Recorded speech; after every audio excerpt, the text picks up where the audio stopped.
Hello বন্ধুরা, এই ঠান্ডায় প্রত্যেকটা বাচ্চার দেখা যায় ঠান্ডা লেগে যাচ্ছে এবং তার কারণে সর্দি কাশি এই ধরনের সমস্যাগুলো কিন্তু দেখা যাচ্ছে।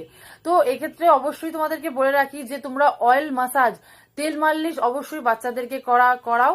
দিনে প্রতিদিন ডেইলি বাচ্চাকে অয়েল মাসাজ করাও এবং দিনে 2বার করে বাচ্চা অয়েল মাসাজটা করাও। এটা হচ্ছে কখন করাবে, সেটা হলো বাচ্চাকে স্নান করানোর ঠিক আধ ঘন্টা আগে অয়েল মাসাজ করিয়ে বাচ্চাকে স্নান করাও। আর একটা হচ্ছে কি, রাতে ঘুমাতে যাওয়ার আগে।